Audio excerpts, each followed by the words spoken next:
ہمارے channel Urdu moral story میں خوش آمدید۔ ہمارے چینل سے روزانہ آپ کو سچی اسلامی کہانیاں سنائی جاتی ہیں۔ ان کہانیوں میں کوئی نہ کوئی ایسا سبق چھپا ہوتا ہے جو آپ کی زندگی سنوار سکتا ہے۔ آج کا واقعہ بھی ایسا ہی ہے۔ چلیے سنتے ہیں آج کی کہانی۔ میں 1922 میں ضلع جہلم کے ایک دور افتاد گاؤں میں پیدا ہوا تھا۔ میں ایک ہندو خاندان میں پیدا ہوا۔ والدین نے میرا نام کرشن لال تجویز کیا۔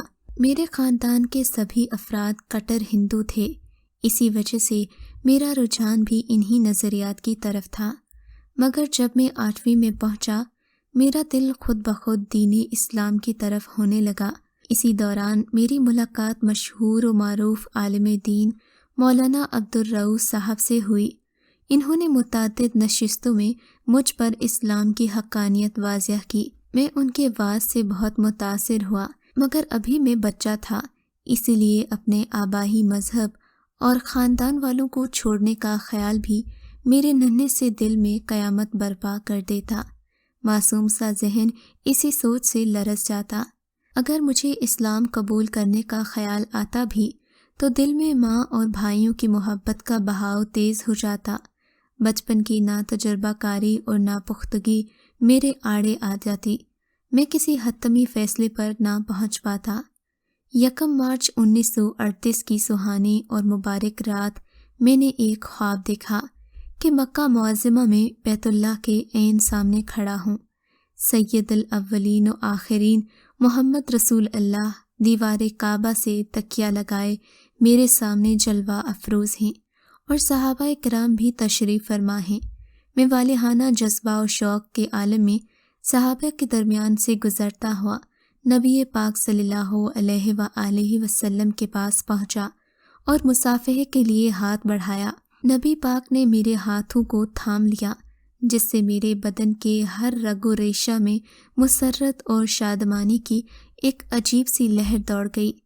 آپ نے فرمایا، کہو کیسے آنا ہوا؟ میں نے کہا، میں اسلام قبول کرنے آیا ہوں۔ میری عرض سن کر ان کا چہرہ مسرت سے چمک اٹھا۔ میرا ہاتھ اپنے مقدس ہاتھوں میں تھام کر حضور صلی اللہ علیہ وآلہ وسلم نے کچھ پڑھا جسے میں اس وقت سمجھ نہیں سکا۔ پھر فرمایا، اب تم دولت اسلام سے شرفمند ہو گئے ہو۔ جب صبح میری آنکھ کھلی تو ننھا سا دل خوشی کے جذبات سے معمور تھا۔ میں والدہ کے پاس بیٹھ کر کھانا کھانے لگا تو انہوں نے مجھ سے خوش نظر آنے کی وجہ پوچھی، مگر میں اس بات کو ٹال گیا۔ اسکول کے اوقات میں جب میں نے حضرت مولانا صاحب سے مل کر انہیں رات کا پرلطف خواب سنایا تو انہوں نے ہدایت کی کہ روزانہ رات کو سوتے وقت اللہ سے ہدایت کی دعا کیا کرو۔ 3 مارچ 1938 کو جمعرات کا دن تھا جب میں رات کو حسب معمول سو رہا تھا۔ مجھے خواب میں یوں لگا جیسے اسکول بند ہونے پر میں میانی کے تمام طالبہ کے ساتھ گھر آ رہا ہوں اور ایک عجیب سی شکل و صورت والا ایک شخص کھڑا ہمیں دیکھ رہا ہے۔ میں اپنے ساتھیوں سے کہتا ہوں کہ یہ دجال ہے۔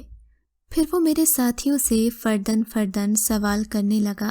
جو طالب علم اس کی مرضی کے مطابق جواب دیتا، اسے قسم قسم کے کھانے، مزے مزے کے پھل اور طرح طرح کے کھلونے دیتا۔ جب کوئی اس کی بات نہ مانتا تو اسے موت کے گھاٹ اتار دیتا۔ آخر میں جب میری باری آئی تو اس نے پوچھا، کس کے بندے ہو؟ میں نے کہا، میں اللہ کا بندہ ہوں۔ ڈرتے ڈرتے ہی جواب دیا تھا۔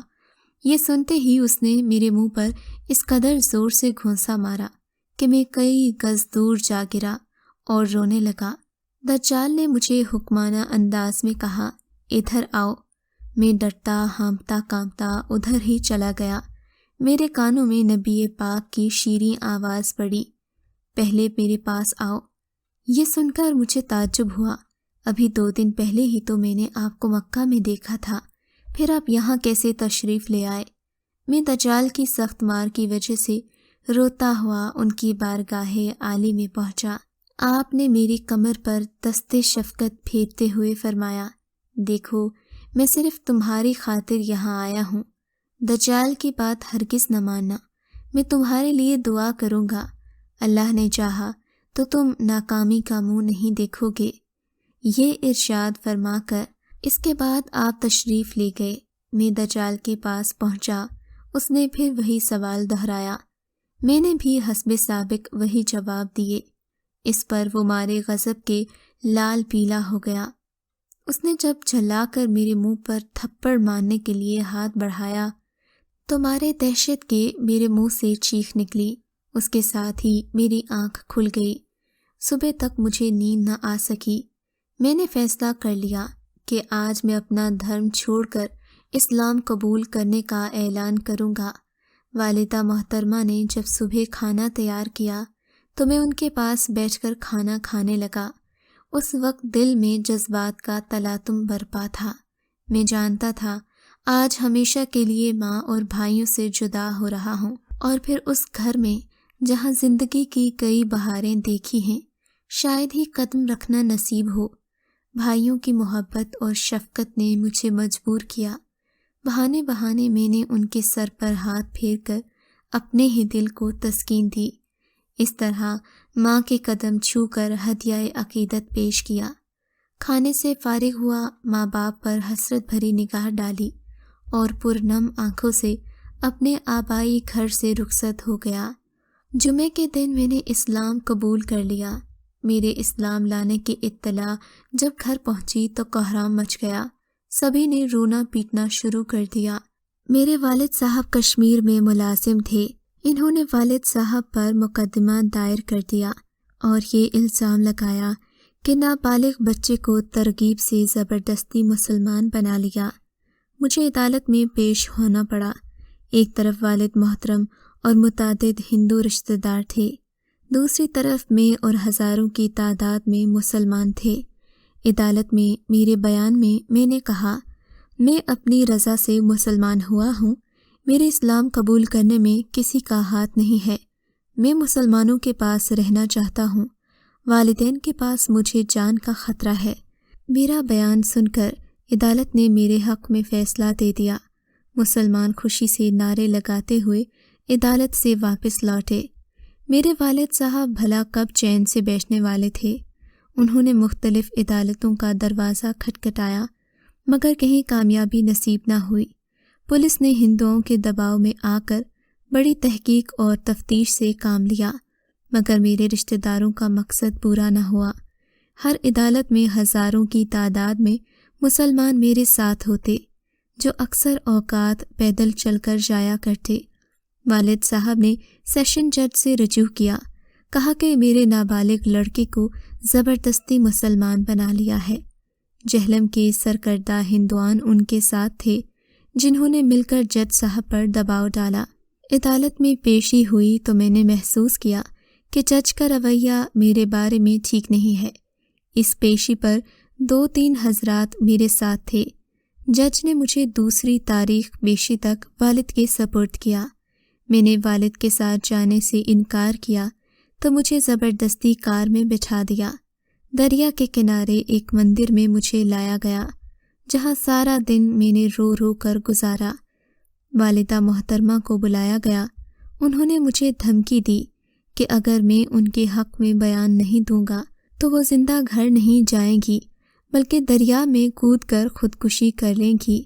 مجھے طرح طرح کے لالچ بھی دیے گئے۔ والد صاحب نے میرے نابالغ ہونے کا سرٹیفکیٹ بھی حاصل کر لیا اور مقررہ تاریخ سے ایک دن پہلے مجھے عدالت میں پیش کر دیا گیا۔ جج صاحب نے جب مجھ سے پوچھا، کیا آپ والدین کے پاس خوش ہیں؟ میں نے نفی میں جواب دیا مگر افسوس میری کسی بات کو اہمیت نہ دی گئی اور زبردستی والدین کے سپرد کر دیا گیا۔ تعجب تو اس بات پر تھا کہ والد محترم کے حق میں فیصلہ دینے والے جج صاحب مسلمان تھے۔ اس دن والد صاحب مجھے ساتھ لے کر کشمیر روانہ ہو گئے۔ اب مجھے پنڈتوں کے ہاں بھی پیش کیا گیا۔ رام کرنے کے لیے ایڑی چوٹی کا زور لگایا گیا مگر مجھے ذرا بھی متاثر نہ کر سکے۔ یہاں پہنچ کر میں نے مولانا صاحب کو خط لکھنے کی کوشش کی مگر کامیاب نہیں ہو سکا۔ والد صاحب نے وہ خط نکال کر اپنے پاس رکھ لیا۔ اس عرصے میں مجھے مارا پیٹا گیا، حتیٰ کہ والد صاحب نے کہا کیوں نہ اسے دریا میں دھکیل دوں، شاید اس طرح جو میری بدنامی ہوئی ہے وہ کم ہو جائے۔ میں نے اپنی موت کا سنا تو میں لرز گیا، مگر میرے پایۂ استقلال میں لغزش نہیں آئی۔ میرے آقا نے مجھے جو اسلام کی دولت بخشی تھی، میں اسے کسی طرح چھوڑنے پر راضی نہیں تھا۔ ادھر مجھے ہندوؤں کے اسکول میں داخل کروا دیا گیا، جہاں سبھی ہندو لڑکے مجھ سے بڑی حقارت سے ملتے تھے۔ ادھر مولانا صاحب کو جب میرا خط ملا، انہوں نے سارے قصبے کے لوگوں کو جمع کر کے پوچھا، کوئی ہے جو جان پر کھیل کر ایک مسلمان کو کافروں کے عذاب سے نجات دلائے؟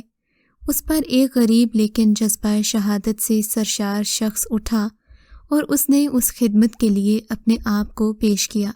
اس وقت جان محمد نے اپنی جان پر کھیل کر مجھے یہاں سے نکلوایا تھا۔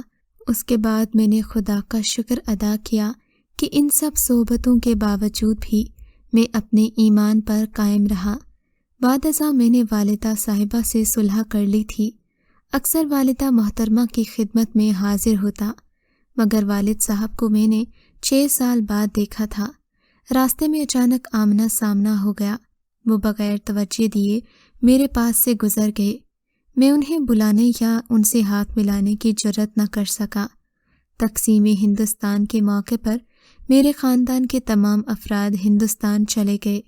میں اپنے مسلمان بھائیوں کے ساتھ پاکستان میں رہا اور اپنے آبائی مکان میں منتقل ہو گیا۔ 1950 میں والد کی وفات ہو گئی اور والدہ مکرمہ 3 بھائی امبالہ کے قریب ایک گاؤں میں مقیم ہیں۔ اس کے بعد میں نے تعلیم حاصل کی، دینی اور دنیاوی ترقی کی، یہاں تک کہ کئی مدارس کھولے اور کئی لوگوں کی ہدایت کا وسیلہ بنا۔ سچ تو یہ ہے کہ انسان پر جب اللہ رحم کرے تو دنیا کی کوئی طاقت، کوئی طوفان اسے گرا نہیں سکتا۔ اگر آپ کو آج کا یہ واقعہ پسند آیا ہے تو اس ویڈیو کو لائک ضرور کیجیے، اور اس طرح کے مزید قصے سننے کے لیے ہمارے چینل اردو مورل سٹوری کو سبسکرائب ضرور کیجیے۔